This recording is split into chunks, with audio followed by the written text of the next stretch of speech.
Hello, guys. Close your eyes and imagine a still night in an ancient world. A faint breeze drifts through a marble colonnade, carrying with it the aroma of olive oil lamps and smoldering incense. In the quiet darkness of a small temple, a lone flame quivers on an altar. The halls are empty and silent, save for the distant cooing of pigeons roosting in the eaves and the soft crackle of the sacred fire. The air is cool and heavy with the sense of cold stone and aged wood, as if the very walls have absorbed centuries of prayers and burning offerings. There is no rush here, no noise, only a gentle hush, as though the night itself holds its breath in reverence. In this calm, sacred silence, our journey begins, drifting through the daily life of ancient rites and the quiet anxieties of those who tended them. Take a deep breath and settle in. If you find comfort in these quiet journeys through the past, feel free to like and subscribe. It helps more than you know. Also, I'd love for you to share in the comments where you're watching from and what time it is there right now. It's always so interesting to see how far and wide these quiet moments reach. Now, imagine dawn beginning to soften the night sky above a Greek hillside sanctuary.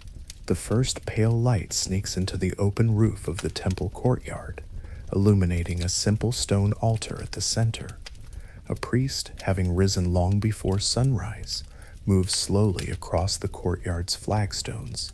His sandaled footsteps echo gently on the marble floor, each step measured and careful so as not to disturb the lingering peace.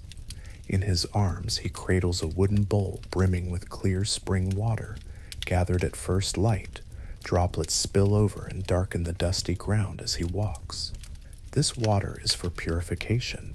Both his own hands and the chosen sacrificial animal must be cleansed before any prayer is uttered. The chill of the morning air raises gooseflesh on his skin, and he adjusts his woolen shawl tighter around his shoulders. A few other figures, acolytes and attendants, gather quietly. They speak in murmurs or not at all, communicating with nods and gentle gestures. In these early hours, voices are kept low out of respect, and also from an ancient understanding that silence itself is a form of devotion. By the altar stands a young goat, its coat a pale gold in the dawn glow. One attendant sprinkles a bit of that cool water onto the goat's head, causing the animal to give an involuntary little shiver, a hopeful sign interpreted as the goat's consent to being offered to the gods. A reverent silence falls over the small gathering, mirroring the moment before a curtain rises, as one might describe it. All present tilt their heads down, eyes lowered or closed, and for a long moment nothing is heard but the soft rustle of robes in the morning breeze and the goat's gentle bleating that fades into resignation. Then, in the hush, the priest begins to whisper a prayer. His lips move barely an inch from the goat's forehead as he utters sacred words to whichever god is being honored, perhaps Apollo as the sun begins to climb, or Athena, or Zeus. The prayer is intimate and subdued, a quiet invocation carried on the wisp of breath to the heavens. All around the altar, those in attendance remain utterly still and mute, fable linguis favorable with your tongues, that is, silent and respectful. In the old Roman phrase, to keep silence was to lend good fortune to the ritual, ensuring no ill-omened word or stray noise could offend the gods at this critical moment. With practiced hands, the priest draws a small knife from his belt. Its bronze blade gleams in the half-light. Still murmuring a chant under his breath, he takes a pinch of barley grains from a bowl held by an acolyte and lightly casts them over the goat's head and the altar, a gesture of consecration. The goat seems oddly calm, as if subdued by the collective stillness. In one swift, deft motion, the priest cuts a lock of hair from between the animal's horns and tosses it into the altar's flame as the first offering. The fire sizzles and flares gently, an aromatic smoke curling upward, a mix of singed hair and the sweet smell of frankincense resin that an attendant has sprinkled onto the coals. For an instant, time itself pauses, then comes the decisive act. The blade flashes and the sacrifice is made. The goat slumps without a cry, and a dark ribbon of blood streams onto the altar's inclined surface, trickling into a shallow channel carved to receive it. A couple of attendants step forward with bowls to catch the blood as it drips. None speak a word. The only sounds are the goat's final breath and the crackle of the fire as it consumes the token offerings. To the ancient mind, this moment, as somber as it may seem to us, is holy. The rising smoke and the scent of burnt offering carry the mortal plea up to the gods above. Everyone remains in ritual silence, absorbing the gravity, waiting for a sign of acceptance, perhaps a sudden brightening of the flames, or a tranquil stillness in the air that might signal that the deity is pleased. The priest inspects the sacrificial knife and the entrails with a keen eye now. He is not only a holy man, but also a soothsayer of sorts, trained to read the divine will in the shapes and colors revealed by the sacrifice. He carefully lays out the goat's liver, heart, and other organs on a flat bronze dish. The light of dawn grows stronger, allowing him to see details, the liver's lobes, the patterns of its surface. In these features he looks for omens. A smooth, unblemished liver and a normal sequence of lobes mean the sacrifice is accepted and the day's endeavors, be it a community venture, a harvest, or a battle, have the gods' favor. A dark spot or malformed part might spell trouble. The attendants watch him intently, holding their breaths. At length the priest lifts his head and offers a small, serene smile. The organs are propitious. A collective sigh is exhaled softly through noses. Smiles of relief appear on the onlookers' faces.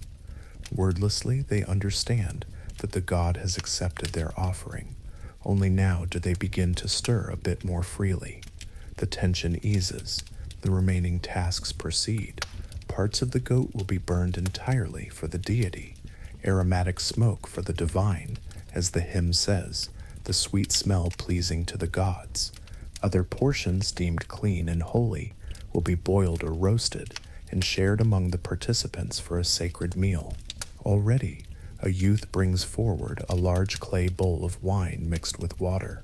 The priest takes it and pours out a libation, a thin stream of wine onto the ground and altar, in honor of the god, while everyone quietly whispers words of thanksgiving. Only after the gods have had their portion will the humans partake. As the sun climbs, the once silent sanctuary begins to fill with a gentle warmth and a mild bustle. The earlier solemnity gives way to careful activity.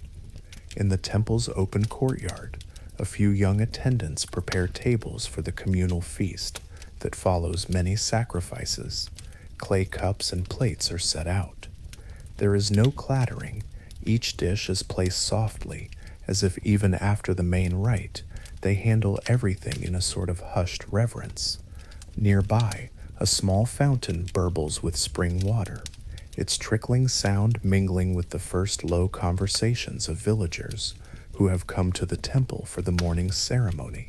Some wipe tears from their eyes, whether from emotion or the acrid incense smoke, it's hard to tell. Others smile faintly, greeting one another with silent nods or hushed words.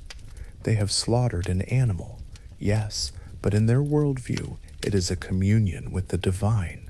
The smoke curling toward the heavens, the shared meat and bread, all weave mortals and gods together in a reciprocal bond of care and gratitude. And so a normal day in an ancient village begins, not with alarms or emails, but with ritual and an acute awareness of unseen powers that might influence every facet of life. From these first moments of morning devotion to the tasks that fill the rest of the day, religious duty quietly permeates everything. Picture the temple's chief priest or priestess later in the morning, moving through the colonnade with deliberate steps. This individual, whether an elderly clergyman, a matronly priestess, or perhaps a dignified civic official doubling as a priest, carries on their shoulders the responsibility of maintaining harmony between the community and the gods. It is a role that demands both faith and meticulous routine. In one hand, the priest holds a wax tablet containing the day's agenda of rights and responsibilities. In the other, a bronze key ring jingles softly as it unlocks a side treasury door. Inside is a small storeroom, cool and dim. Stacks of clay jars line the walls, each marked with simple ink labels. Here is the olive oil for the lamps and libations, thick in green gold, with a fruity scent that fills the nose when the jar is unsealed. There is wine for offerings, and sacks of barley and dried herbs. On a shelf lies a neat row of incense boxes, imported frankincense and myrrh resins that glint like amber in the filtered light. These precious resins, harvested from far-off trees, will be burnt on altars to create that sweet smoke beloved by gods and humans alike. The priest runs a finger over a wax tablet inventory. How many measures of oil were used yesterday? How many remain? Every amphora is accounted for. These supplies are not merely commodities. They are the lifeblood of ritual, enabling prayers to be seen, heard, and scented by the divine. An acolyte, a boy of perhaps 12 or 13, follows closely behind. He carries a small broom of reeds and a damp linen cloth. As the priest reads off the inventory, the young helper quietly sweeps the floor where bits of dried mud from sandals have accumulated. Tiny motes of dust dance in the slivers of light coming through the high windows as he sweeps. Then he polishes a few bronze jugs and shallow offering bowls, rubbing the cloth in circles until the metal gleams. These humble chores are done with almost meditative focus. In a way, cleaning the temple is itself a form of devotion, an act of respect to create a pure space, free of dirt and disorder, where the gods may dwell comfortably. The boy knows not to speak unless spoken to. The priest's mind seems far away, perhaps silently reciting a litany, or considering the next ritual on the calendar. Only the soft swish of the broom and the occasional drip of water from the cleaning cloth break the silence. The stone tiles underfoot are cold and dappled with age. In corners of the storeroom, a few spider webs cling, highlighted momentarily as a sunbeam shifts. The boy gently clears them away, thinking perhaps of the generations of acolytes who did the same before him. In this quiet routine, one hears echoes of countless ordinary mornings in sanctuaries from Athens to Rome, small devotions that never made it into grand histories, but which formed the invisible thread of daily piety. Not far from the storeroom, in an inner sanctum of the temple, stands the cult statue, a representation of the deity to whom this place is dedicated. In larger temples, this might be a towering figure of marble or gold ivory, like Zeus Olympios or Athena Parthenos, gazing impassively over her worshippers. Here, in a modest rural shrine, it may be a smaller wooden idol, its features simple and perhaps worn smooth by time. Yet it is no less sacred. Every morning, part of the priest's duty is to wake the god's image with care and reverence. Envision the priestess of Athena in Athens at the break of day, or a priest of Zeus in some mountain village.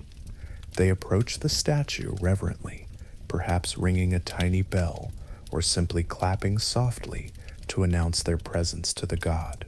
With gentle hands, they wipe away any dust from the deity's face and limbs using a fine cloth. They may anoint the statue with a touch of perfumed oil, the smell of pressed olives and herbs giving the cold wood or stone a semblance of living warmth. In some places, the statues are even dressed in real garments.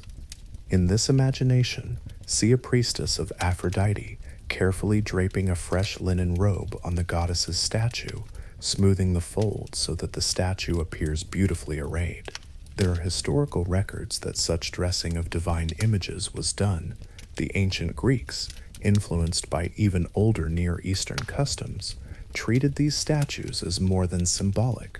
They were, in a sense, the living presence of the god, and like honored guests or kings, they were fed and clothed. At certain festivals, for instance, Athena's wooden statue in Athens received a brand new robe, the peplos woven by the city's women. Priests might place wreaths of flowers around a statue's neck or crown its head with a garland of laurel or oak, depending on the deity. All this was done in quiet devotion each day, behind the scenes, without fanfare. In the silence of the dawn temple, one could almost believe the statue's eyes glimmer with life as it catches the first rays of sun, a subtle acknowledgement from the deity, perhaps, of the attentions of its servants.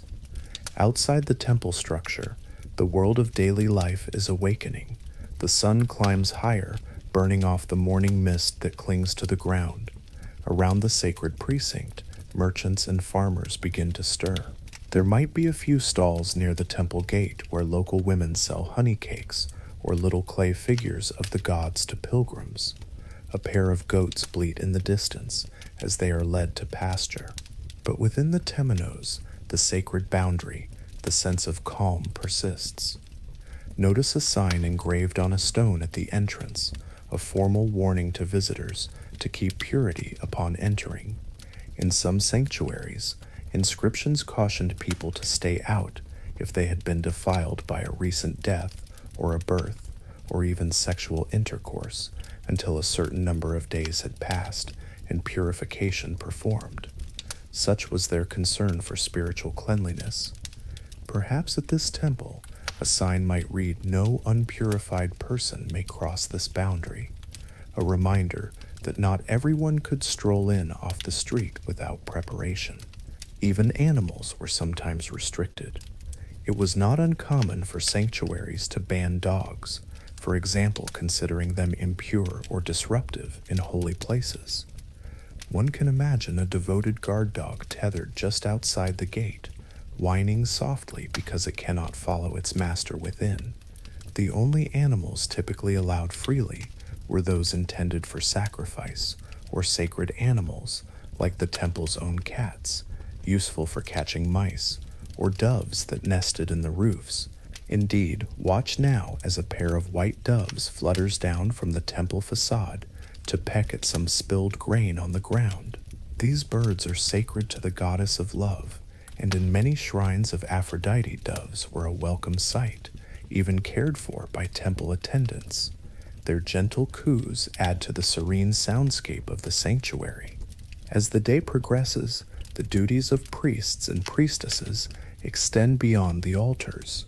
Religious service in ancient times was not only about rituals and prayer, it also meant administration, a sometimes tedious but necessary part of maintaining a cult.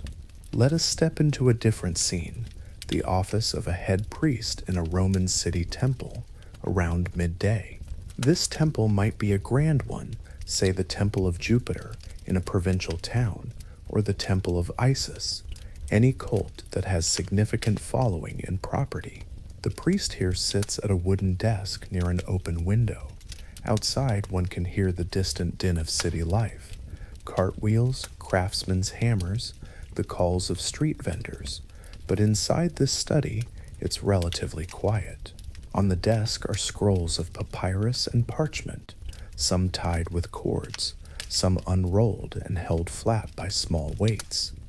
With a trimmed quill pen in hand, the priest laboriously writes a report in Latin to the city magistrates. He dips the quill into an inkwell, and the faint scratching sound of pen on papyrus fills the room. The midday light is bright, so no candle is needed, but the priest squints slightly as he writes, for the script must be clear and formal. He is recording the temple's finances for the quarter, how many donations of coins were received, what expenditures were made to buy sacrificial animals, oil, incense, and to pay the temple staff. He notes the quantities in careful columns, One can imagine entries like 20 modi of barley received from Senator so-and-so as offering, and 5 denarii paid to the oil merchant for lamp oil. This is painstaking work. One error in the accounts could cause trouble, perhaps even suspicion of fraud. So he concentrates, perhaps mouthing the numbers under his breath as he writes them. A bead of sweat forms on his brow in the still air of the office. He pauses to blot the fresh ink with a piece of sand or a blotting cloth, then continues. On a side table lies correspondence awaiting replies. One wax tablet letter is from a nearby village, where a dispute has arisen over a piece of land that both the temple and a farmer claim as theirs. The land was supposedly bequeathed to Jupiter's temple long ago, but the farmer's family has tilled it for generations. The priest must draft a letter to the provincial governor, or perhaps the town council, to arbitrate this, a delicate matter, as temple property is at stake. Another scroll is a notice from the pontifex, a high-ranking priest in Rome, with new guidelines on how to perform a certain ceremony, perhaps an imperial cult ritual for the emperor's birthday. Such instructions come infrequently, but when they do, the local clergy study them closely to ensure they do everything correctly and in accordance with the central authority. There are also letters from worshippers, one from a woman dedicating a small sum for the temple in thanks for a prayer answered, and asking that her name be engraved on the list of benefactors. Another from a man complaining that the priests in a nearby town sanctuary allowed an unclean person, someone who had not properly purified after a funeral, to participate in a festival, thus angering the gods, and he urges this temple's priest to write and reprimand them. These letters might take weeks to arrive, and just as long to send replies. Nothing moves quickly, so our priest sighs as he realizes his reply about the land dispute, once sent, will not yield an answer for at least a month or two. Patience is also part of his calling. By early afternoon, the temple grounds are warm and bathed in golden light. The priest leaves his desk for a while and walks the perimeter of the sanctuary to stretch his legs. As he steps out, he passes by a group of junior priests and attendants gathered by an outer wall, where the shade offers some respite from the sun. They are busy counting supplies that have just been delivered: earthenware jugs of new olive oil, fresh wicks for the lamps, baskets of dried figs and dates left by devotees as offerings. A scribe ticks off items on a checklist with a stylus, ensuring the delivery matches what was recorded in the temple's ledger. Nearby, 2 attendants are carefully measuring out a day's portion of incense for the various altars. Amber-like nuggets of frankincense and dark, sticky chunks of myrrh are weighed on a small balance scale, the weights clinking faintly. The rich resinous smell is already in the air, caught by the slight desert breeze that has traveled from distant lands where these aromatics were harvested. It mingles with the local sense of pine from the surrounding hills and the faint briny hint of the sea not far off. The attendants place the measured incense into little clay jars, ready to be offered in the evening prayers. All these mundane tasks, accounting, correspondence, inventory, might seem boring or purely administrative, but to those involved they have a sacred importance. If the lamps are not filled with oil, the holy flame might gutter out. If supplies run low because of poor bookkeeping, the daily rites could suffer, and in their belief, the gods might feel neglected. Thus, even counting candles and polishing the statuary are acts of devotion in their own way. One of the youths holds up a bronze incense burner and rubs it with a cloth until its carvings of grapevines and lions shine. Another climbs a small ladder to adjust the hanging lamp above a statue, trimming its wick and refilling it so that by dusk it will again burn steadily through the night. They handle each object with quiet respect. A slip of the hand here would not just break a valuable lamp, it could be seen as an offense to the god's property. All the while, as afternoon wears on, The sanctuary remains a place of enforced civility and calm. Visitors come and go, perhaps a family bringing a newborn for a blessing, or a weathered farmer leading a pair of doves to sacrifice in gratitude for a bountiful harvest. Each enters with a bow or a kiss of the hand toward the altar. Loud conversations are absent. People speak, if at all, in subdued tones. A mother gently shushes a fussy child, carrying the little one to the temple's fountain to dab cool water on his face. There might be a rule posted, or simply an understood custom, that within the sacred boundary one should refrain from profanity, arguments, or any outburst. Even laughter, if it occurs, is soft and brief. This atmosphere of restraint is not merely out of solemnity, but from a genuine fear of vitya, ritual faults that could nullify a prayer, or worse, invite divine displeasure. Everyone remembers stories of what happens when a rite is botched, perhaps the myth of a negligent priest who skipped a purification and angered the gods, or a tale in their own town's history of lightning striking because an omen was ignored. So they tread carefully, literally and figuratively, when on holy ground. As shadows lengthen, preparations begin for any evening ceremonies. But before we follow the day into dusk, let's step sideways in our journey, from the routine of temple grounds to the world of soldiers and war, where myth and daily reality meet under very different circumstances. Imagine now a Greek military camp on the eve of battle. It could be the plains outside Troy in the age of Achilles, or a frontier skirmish in classical times. Or for the Romans, the morning before a clash with barbarians along the Rhine. Despite the distant context, the scene shares much with our temple mornings, for the gods are present here too, in the quiet moments before combat. The sun is low, casting an amber glow over rows of tents made of hide and cloth. Armor and weapons, freshly polished, catch the dying light and glint like small stars scattered on earth. The usual boisterous clamor of a camp, men joking, sharpening swords, the clatter of shield on spear, has subsided as a particular hour approaches. Word has gone around that the mantis, the soothsayer, or the Roman augur will soon conduct the sacrum, the sacrifice seeking the gods' favor for battle. The soldiers, anxious about the next day, gather in formation near the makeshift altar of the war god, perhaps Ares for Greeks, Mars for Romans.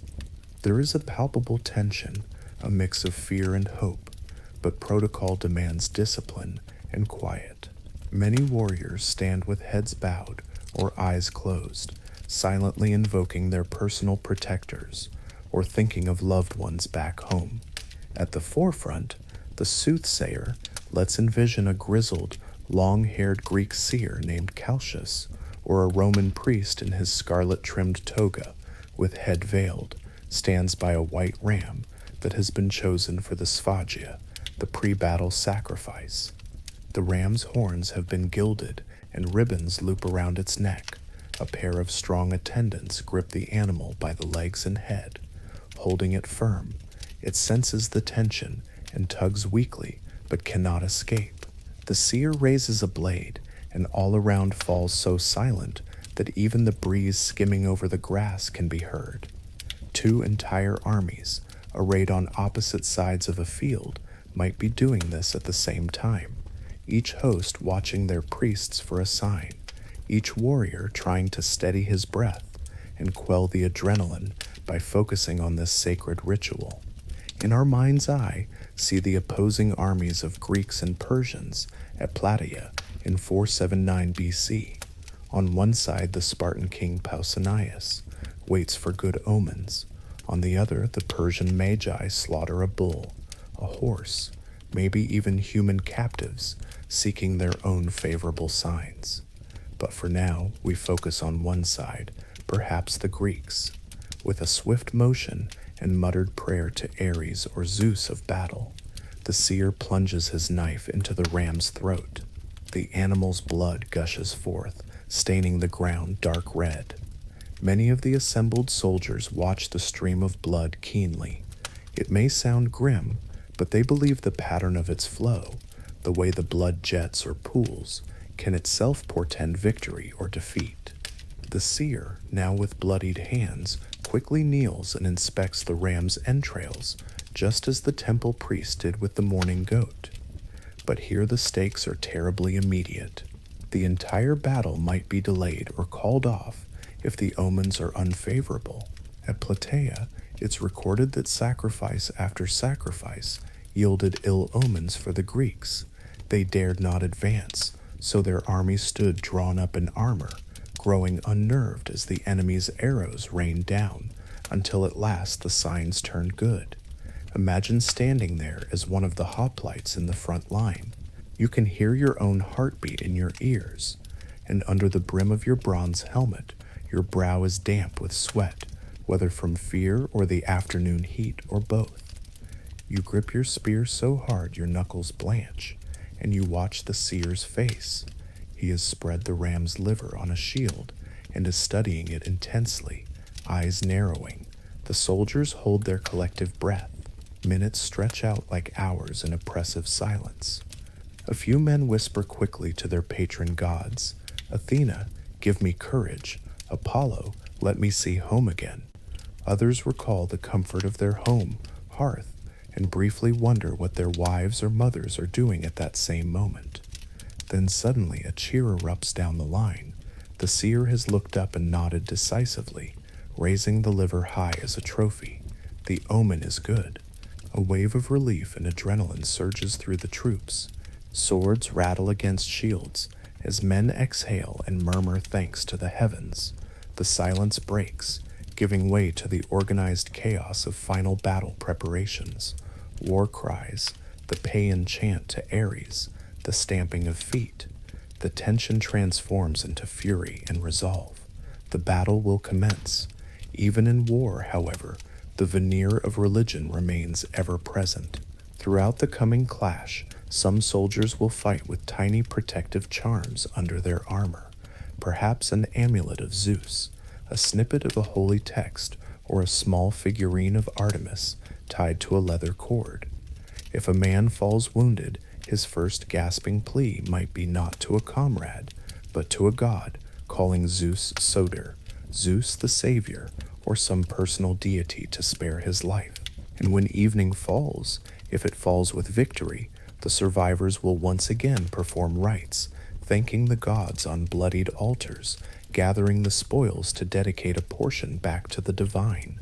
If instead, defeat and death prevail, the silence of the battlefield at night will be broken only by the cries of the injured and the distant prayers of those left alive, begging for deliverance or forgiveness for whatever divine favor they lacked.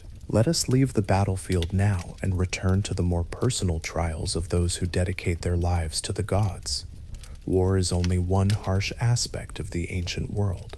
There are also the quiet struggles, the physical and spiritual costs of living constantly in the shadow of omnipresent deities, and very mortal fears. Consider the life of a temple priest or priestess. Over the years, it is not all shining robes and laurel crowns. There are cold mornings kneeling on unyielding stone floors, joints aching. There are nights of insomnia, worrying if the slight mistake in a ritual chant might bring ill luck to the community. There is bodily suffering, too. In an era long before modern medicine, a priest is as susceptible to wounds and illness as any other, and perhaps more frustrated by them, as they might view sickness as a test of faith, or even a divine punishment. Picture an aging priestess of Demeter in a small town, who has for decades supervised the harvest rites. She wakes one midnight in her modest chamber beside the temple, with a stabbing pain in her stomach. She curls up on her straw-stuffed mattress, sweating and trembling. In the darkness, her mind races through any possible impiety she might have committed. Did I omit a line in yesterday's hymn? Have I harbored envy or anger in my heart toward the younger priestess who assists me? She prays haltingly between groans, invoking the healing gods. Apollo, spare me. Asclepius, healer, come to me. Perhaps she has a few dried herbs on a shelf, willow bark for pain, or a bit of crushed garlic and wine to settle the stomach, remedies passed down through generations. She chews them and waits. There is little else she can do but appeal to the gods and endure. In such moments, her divine patrons feel achingly distant despite her lifetime of service. The temple around her is dark and empty, and she is just a suffering human being hoping for dawn. When the first light appears, she drags herself slowly to the main altar, as she has done every single morning for years, because the duties must be kept up. With trembling hands, she lights the fire anew, adding kindling and blowing gently until a small flame flickers. Smoke tickles her throat, and she nearly coughs, but holds it in. One must not cough during the sacred lighting if it can be helped. It's bad luck. Such are the small torments quietly endured. She offers a simple prayer for health, placing a pinch of incense on the fire for herself, something priests did more often than they might admit, using their access to the divine to seek relief for their own pains. Then there are the many restrictions that govern everyday life for religious figures and even lay people during certain times. In both Greece and Rome, ritual calendars dictated when people could eat freely and when they should abstain or fast. During the Eleusinian Mysteries, for example, initiates observed a fast on certain days, spending the day in preparation, only breaking it with a special drink of barley water and mint, the kykeon, at a prescribed time. During the Thesmophoria, a women's festival for Demeter, participants lived austerely for a couple of days. Some accounts say they even sat on the ground to be close to the earth goddess and ate only pomegranate seeds or other symbolic foods, refraining from luxuries. In Rome, the Cerealia festival similarly involved offerings of simple foods and possibly refraining from meat as a form of reverence to Ceres, the grain goddess. A priest or priestess needed to be an example in these observances. One could not furtively sneak a bite of bread when a ritual fast was called. Not only would that betray the community's trust, it was believed the gods would know. Some priesthoods had very strict lifestyle rules. The Vestal Virgins of Rome, for instance, had to remain chaste for the duration of their 30-year service. They were chosen as girls and grew into womanhood under a vow that, if broken, carried a death sentence. We can imagine a young Vestal, perhaps in her second or third year, tending the eternal flame in the round temple of Vesta. It is a quiet midnight shift. The city around her is largely asleep. The coals glow red, casting dancing shadows on the temple's circular walls. She feeds the fire with selected wood and softly recites prayers to Vesta, the hearth goddess, for the safety of Rome. But inside, her mind might wander. She is only human, after all. She recalls the face of a kindly baker's apprentice she saw the other day when escorted to fetch flour for a ritual cake. How he smiled at her. Such thoughts creep in uninvited. Immediately she stiffens and banishes the memory. To dwell on that is dangerous. She flushes with shame, feeling as though the statue of Vesta's sacred fire is judging her. In the silent temple she whispers an extra prayer. Forgive me, Vesta, for any lapse. Purify my thoughts. The fear is real and justified. History tells us that Vestals who broke their chastity vow were indeed tried quietly, and if found guilty, buried alive as a sacrifice to atone for their sin against the sacred fire. A horrid fate. Entombment in a small vault with a lamp, some bread, water, and milk left to die underground. So our young Vestal clenches her hands until her nails bite into her palms, using the slight pain to focus her mind back to purity. She stares into the flame, letting its steady glow fill her vision and thoughts until dawn breaks. Such inner battles of discipline versus temptation were the unseen part of a priestly life, rarely spoken of but ever present. Even ordinary worshippers felt the weight of spiritual demands. A farmer might avoid certain foods during a holy period, or a sailor swear off swearing, as ironic as that sounds, while making a journey dedicated to Poseidon. There was always something one could not do in order to stay in the god's good graces, whether it was refraining from eating pork before a sacrifice to Artemis, whose sacred animals might include the boar, or abstaining from sexual relations for a set time when participating in a mystery initiation. And if one failed, the remedy was not as simple as saying, "I'm sorry." Often, one needed purification, a ritual bath, a priest's intercession, or offering an extra sacrifice to cleanse the offense. This constant concern for ritual purity weighed on people's minds. The concept of miasma, pollution, in Greek thought meant that even unintentional or natural things like childbirth, death, or certain illnesses could render a person temporarily impure and thus offensive to the divine if they approached without cleansing. So a mother who had just given birth would stay away from temples for a number of days, performing purification on herself with water and fire before resuming visits to the gods.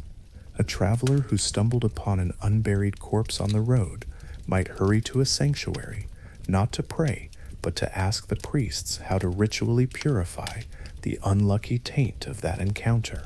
For many, nightmares and ominous dreams were another source of anxiety.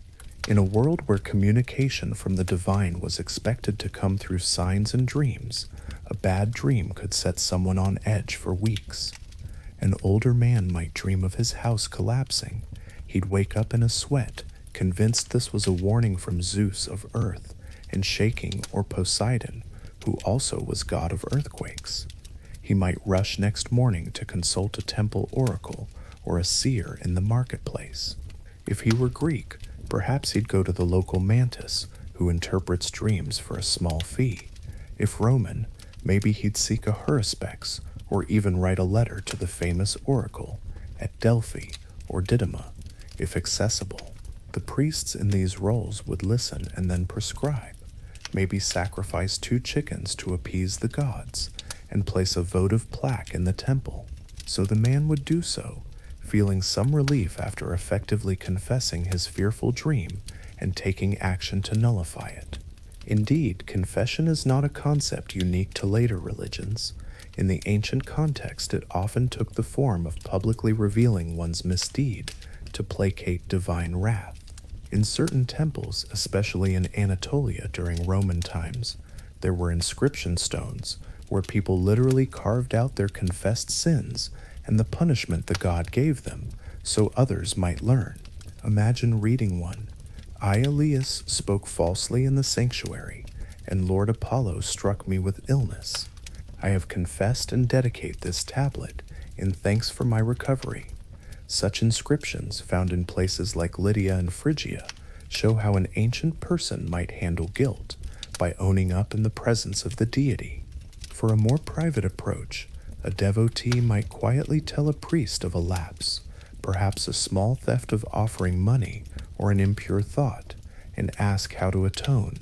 The priest might prescribe a day of fasting, extra prayers, or a donation, and crucially, the troubled soul would be told the god forgives if the penance is done. They would leave feeling lighter, their fear of divine anger eased by the act of confiding and correcting their fault. As evening falls on our imagined day, the temple we first visited grows tranquil again. The last visitors of daylight have departed. A few priests and attendants remain to tidy up after any afternoon rites. The altar is swept of ashes, and fresh water is set nearby for the next morning's purification. In some sanctuaries, evening meant another round of prayers, vespers of a sort, where the priests offered thanks for the day's protection and asked for a peaceful night. Picture 2 or 3 of them standing before the main altar at twilight. The sky is a deep indigo, and a few stars have appeared. Inside the temple, the columns are bathed in the flicker of newly lit oil lamps. Their flames make the polished marble floor glow in patches, while other corners recede into shadow. The priests chant softly, a slow melodic hymn in ancient Greek or Latin. Their voices echo off the stone walls, overlapping in a gentle drone. A listener drifting on the edge of sleep might mistake it for a lullaby. Each priest holds a small ceramic lamp or a candle of tallow, the light from which illuminates their faces, tired, calm, reverent. One of them rings a tiny handbell with a high, clear tone to signal the end of the hymn, a sound that lingers for a moment in the still air. In the subdued silence thereafter, one can sense each person making their personal silent benediction. A breeze wafts through the open doorway, carrying the fragrance of night-blooming jasmine from the temple garden mixed with the ever-present hint of incense that clings to the halls. Tonight, one of the younger acolytes has the duty of night watch. Many temples appointed someone to stay and guard through the dark hours, partly to prevent theft of treasures or mischievous intrusions, partly as a spiritual vigil to ensure the sanctum was never left unattended by the devout. In some grand sanctuaries, a whole rotation of guards, even armed watchmen, might patrol the perimeters. In others, it might just be a single devoted soul, and maybe a dog at the gate. Our young acolyte, scarcely 17, wraps his wool cloak tightly around him as the temperature drops. The stone floors that were warm at noon now feel like ice beneath his sandals. He carries a bronze lantern, using it to inspect the various small altars in the courtyard to make sure all flames are safely contained and nothing is likely to catch fire accidentally. He checks the bolts on the treasury door, running a hand over the carvings of mythical heroes on its wooden surface as he does so. All secure, he peers out through the temple's front columns into the moonlit town beyond. It is quiet. A few domestic hearths still glow faintly in homes, but mostly all are asleep. Satisfied, he retreats to a corner of the inner porch, where he has set up a low stool and a fur to sit on. His job is to keep the sacred fire in the main altar burning, and to keep an ear out for any disturbance. The night is long and silent. To stay awake, he begins to recite to himself some hymns and passages he has been made to memorize. By the light of his lantern, he mouths the words inscribed on a clay tablet he brought, perhaps lines from Hymric hymns or a local prayer. He whispers, "Sing, O Muse, of the gods and the mortals' piety," etc., keeping his mind engaged. Still, his eyelids droop now and then. The hush of the temple is profound. At intervals, he hears faint noises, the soft scuttling of a mouse in the rafters, or the flapping of a night bird's wings outside. Once, he startles as a stray cat slinks its way across the courtyard, its eyes glinting in the lantern light. Cats are often tolerated in temples for pest control. He lets it be, and it curls up near a column base, licking its paws.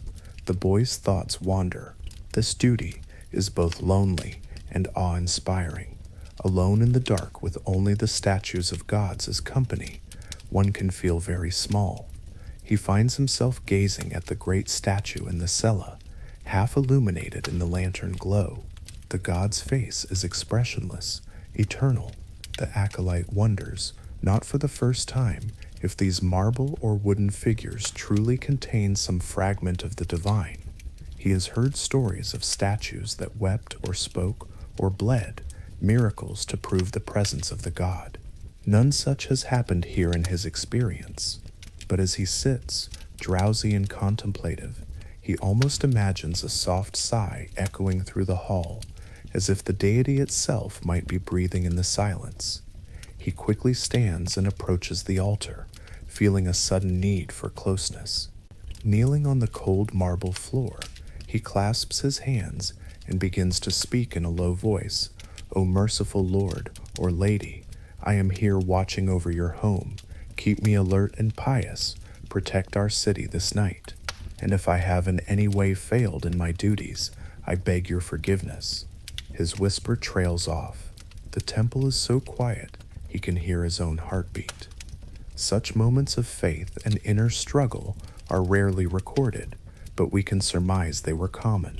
The young acolyte might also be fighting off other thoughts, perhaps a pang of envy that his friends are at home asleep while he must stay up, or a flash of anger remembering a senior priest scolding him earlier that day.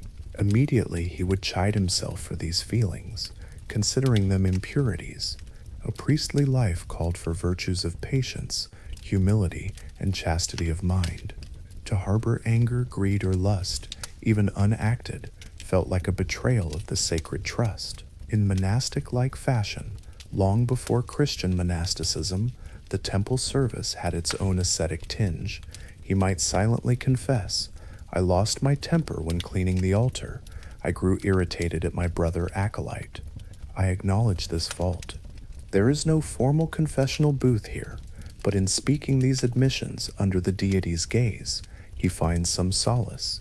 He resolves to tell the head priest in the morning that he wishes to do an extra chore as penance, perhaps polishing all the ritual silverware to discipline himself.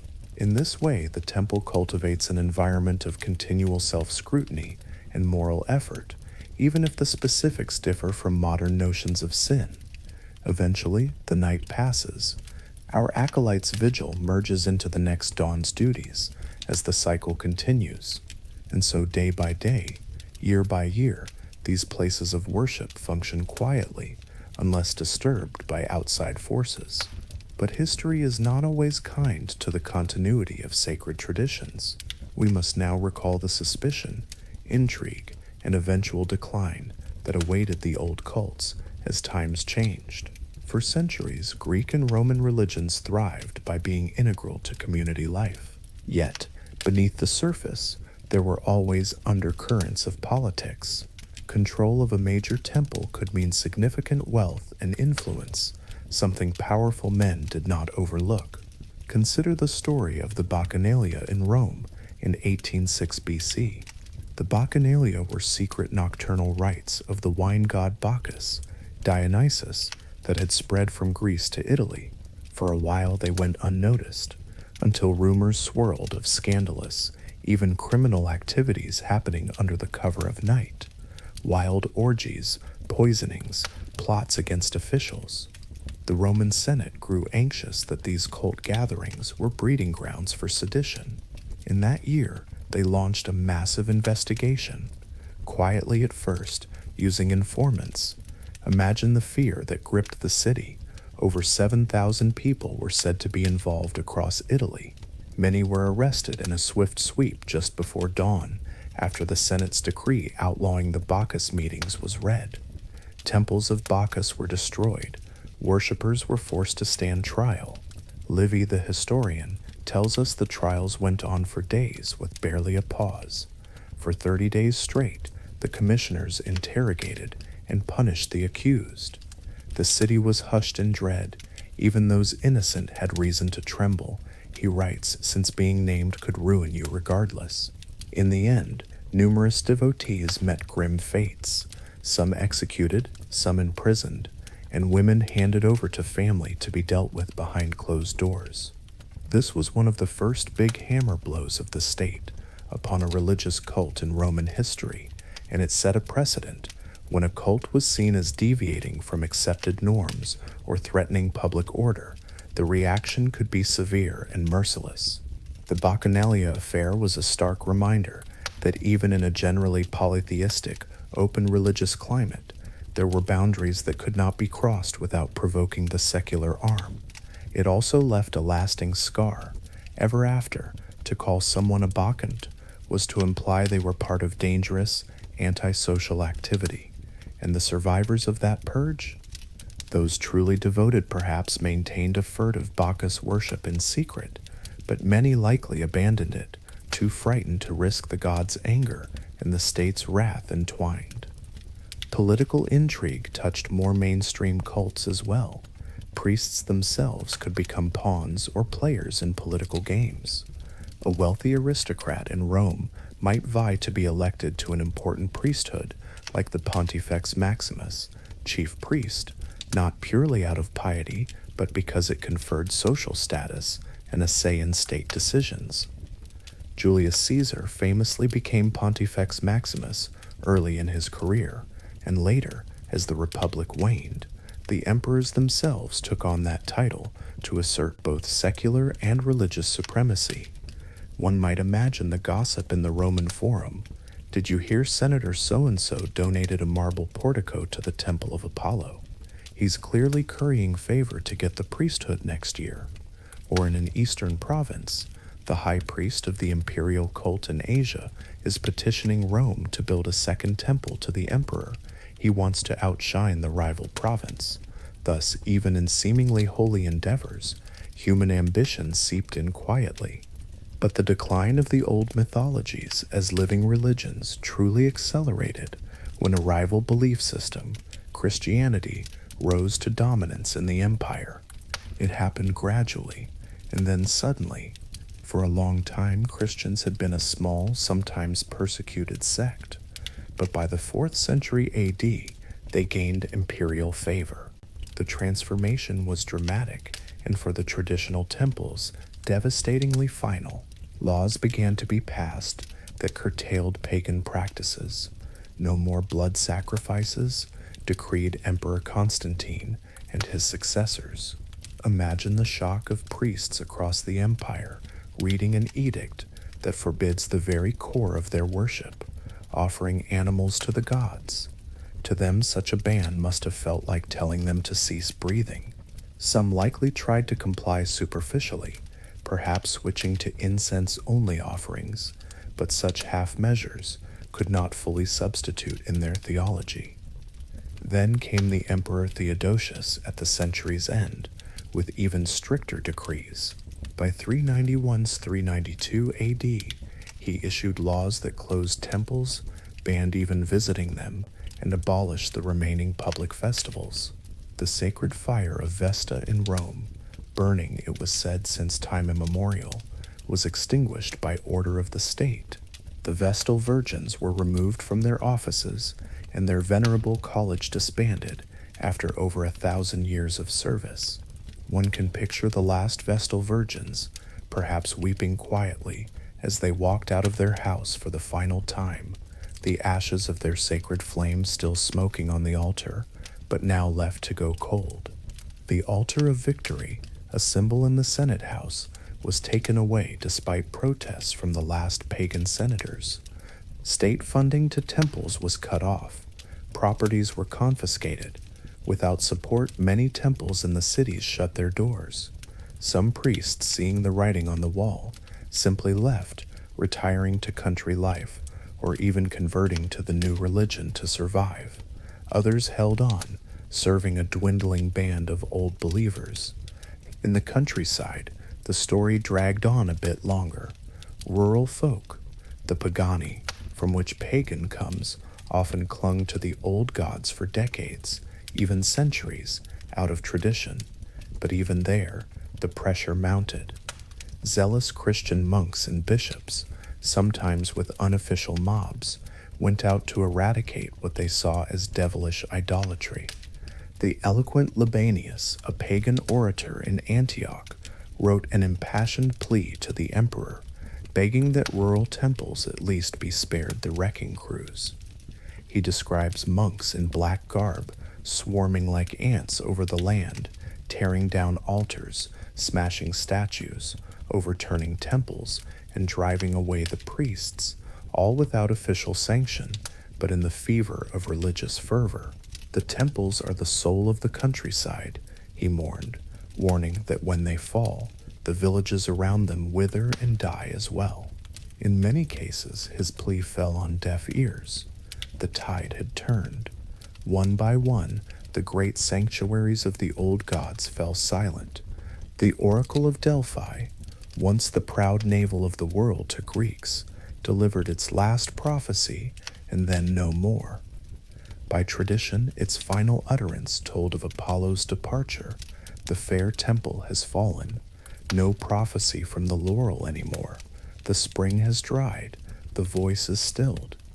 At Olympia, where every 4 years for over a millennium athletes had gathered to honor Zeus with games and sacrifices, the contest simply stopped, after the last recorded Olympiad of 393 AD.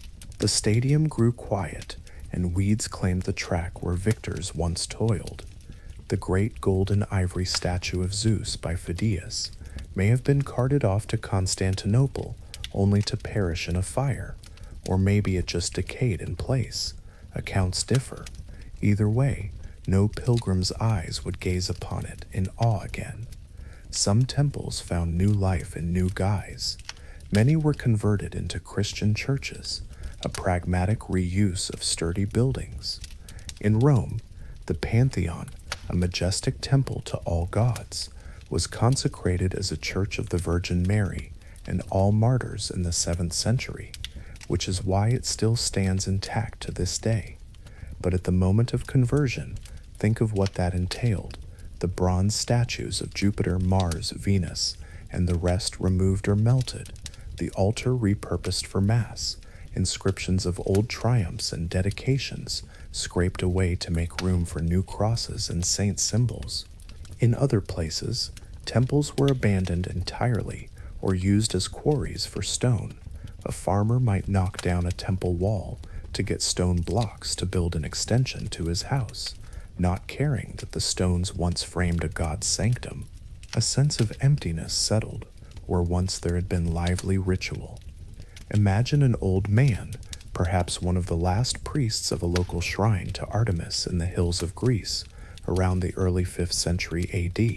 He has no successors. The youth of the village now attend the new basilica in town on Sundays. He hobbles up to the shrine one last time out of habit. The small temple is already in disrepair.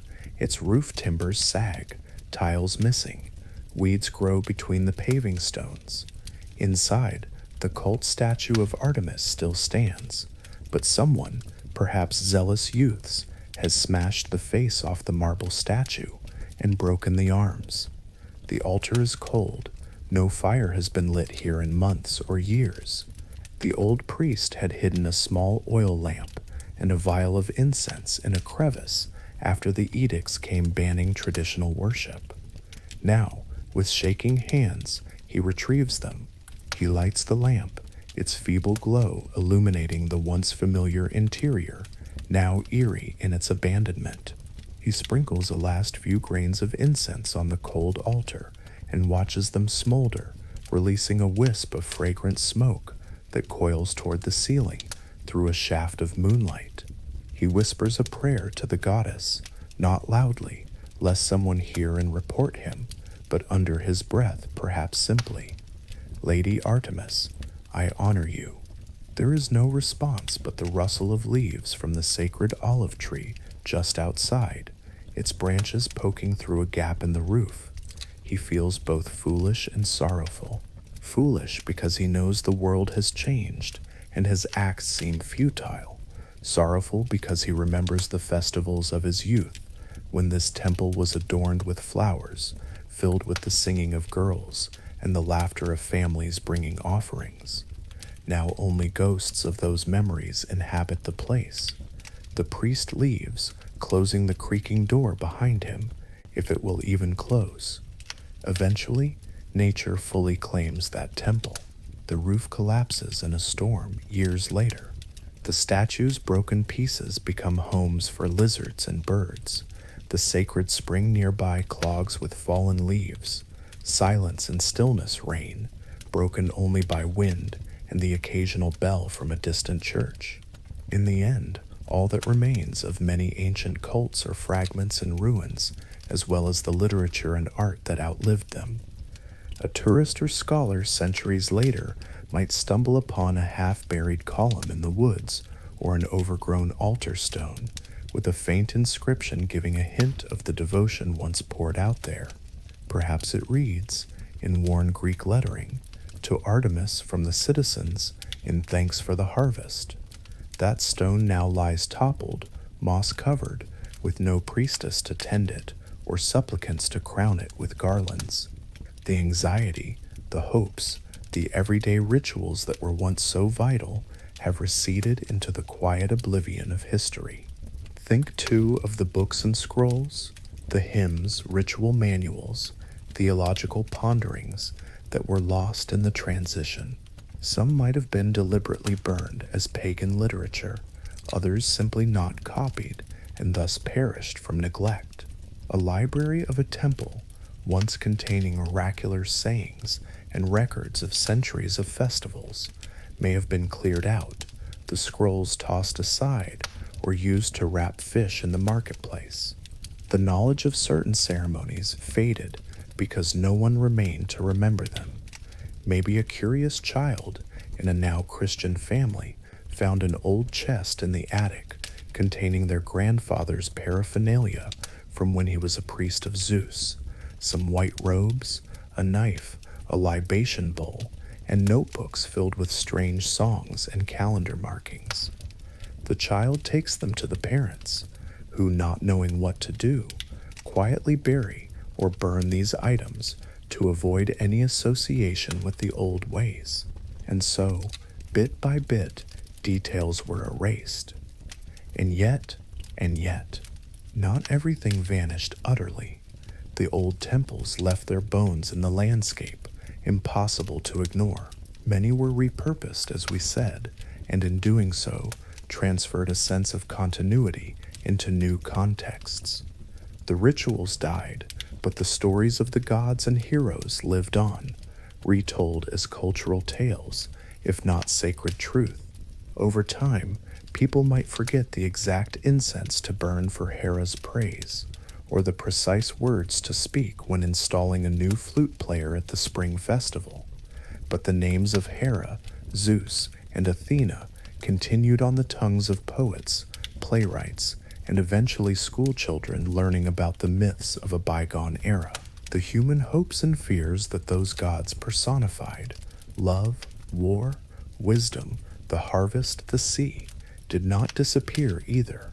They found new expressions, new frameworks, but at root, the quiet anxieties and rituals of respect remained part of human life, just directed differently. Now, as our long, gentle journey nears its end, we find ourselves back in the present quiet moment, eyes closed or lidded, thinking of everything we have imagined, the temple at dawn with the whispering priest, the lonely watchman by the night altar, the fearful soldier clutching his amulet before battle, the devoted priestess battling her inner doubts and the chill in her bones, the meticulous scribes counting oil and incense, the joyous noise of a festival turned to echoing silence in a crumbling shrine. Each scene is like a flicker of that oil lamp, isolated pools of light and life in the vast darkness of time. There is a certain peace in realizing that all those fervent activities have come and gone, and what remains now is the quiet. The gods themselves, if you believe in them as the ancients did, have retreated into that quiet as well, no longer demanding, no longer speaking in thunder or oracle, but perhaps just listening or maybe dreaming. The ruins of their temples stand as solemn, patient sentinels. At Delphi, the once crowded sanctuary is now just fragments of pillars where travelers walk pensively, hearing only the mountain wind and the occasional ringing of goat bells in the valley. At Eleusis, where thousands once initiated into great mysteries walked in torchlit procession, there is now mostly an open field of stones under the sun and rain, with swallows nesting where secret chants once echoed. The majesty has yielded to simplicity. Nature slowly intertwines with the relics, ivy crawling up old altars, wild flowers sprouting where sacrificial blood once flowed. Time has performed a final purification, washing away blood and incense, leaving these places as clean and silent as they were before humans ever worshipped there. And yet, if you listen closely in such a place, physically or in your mind's ear, perhaps you might catch a faint resonance, not a literal sound, but an atmosphere imbued with all that happened. The marble steps might feel a bit warmer at sunset, as if holding the warmth of all those barefoot pilgrims who trod them ages ago. The air above an altar stone might seem a touch thicker, as though still bearing the memory scent of myrrh and holy smoke. In the stillness, you might almost hear a distant murmur, maybe the echo of a hymn or the collective sigh of relief, as an oracle pronounced a favorable prophecy, or the muffled sob of a devotee consoled by a prayer. These echoes live on in our collective memory and imagination. Now the candle of our storytelling burns low. We return to that initial gentle scene, a quiet sacred space, whether it was a shrine or simply the landscape of our minds. The everyday rituals and human fears of the ancients have been laid out before us like a long tapestry full of repetitive patterns, subtle colors, and frayed ends. It is draped now over the shoulders of night, wrapping us in its somber, comforting weight. Take a deep breath of the cool night air. Can you smell a hint of olive oil and incense still? Perhaps in our imagination. Yes, we have wandered through temples and camps, through dawn and dusk, through earnest prayers and unspoken worries. The ancient Greeks and Romans, so often remembered for their grand epics of gods and heroes, lived most of their religious lives in these humble, boring moments of devotion and doubt. In the soft telling of these moments, we find a shared humanity. They too sought meaning in routine, solace in ritual, and hope in the face of uncertainty. They too listened to the night and wondered if their gods cared, or if the silence was the only answer. But even silence can be sacred. In fact, to them silence was often the proper prelude to the divine. And so, at the end of all this, we honor their intuition by letting silence have the last word. The rituals have been performed. The voices have lowered to a whisper, and then to nothing. All that remains is the quiet, the same quiet that blanketed a temple after the worshippers left, when only the coals glowed and a lone priest closed the doors, bowing one last time to the darkened idol and exiting into the starry night. In that deep, starry quiet, you might feel the weight of ages, but not as a burden, rather as a gentle hand on your shoulder, reassuring you that countless generations have lived through fear and found comfort in simple acts of reverence. Their temples may crumble, their prayers fade from memory, but the feelings, awe, gratitude, anxiety, relief, remain part of us. We too light candles in dark places and hope for dawn. We too fall to our knees when overwhelmed, whether literally or in our hearts, seeking guidance from whatever we hold sacred. So, as you drift into sleep, carry with you the image of a small flame burning steadily in an ancient shrine, tended through the long night by someone who, much like you, was simply trying to find peace and meaning in the world. Envision the columns around that flame receding into shadow, the stars above peeking through a broken roof or open courtyard, and the hush that lies over all. The myths and rites have quietly unfolded into the fabric of daily life and then into history. Now they settle into a gentle story, told by candlelight to ease the mind into rest. Our journey has no final dramatic conclusion. Like a dream, it fades out rather than ends. The ancient world falls asleep, temple fires dimming as the horizon begins to lighten with a new era's dawn. For now, let us leave the old priest at his altar, the tired scribe at his desk, the brave soldier under the silent stars. Let us leave them in peace. They have done their duty, and their voices are now still. We thank them for sharing their quiet stories. In the silence that follows, feel the comfort of continuity. That hush is the same hush you can find within yourself, a space where fears and hopes gently settle like incense smoke, and where, eventually, all is calm. Close your eyes and imagine all the temples of the world, old and new, real and imagined, aligned in quiet devotion under the infinite sky. In this vast, shared stillness, you are not alone. May the echoes of ancient prayers lull you, and the tender light of long extinguished fires guide you into a deep and restful sleep. Good night.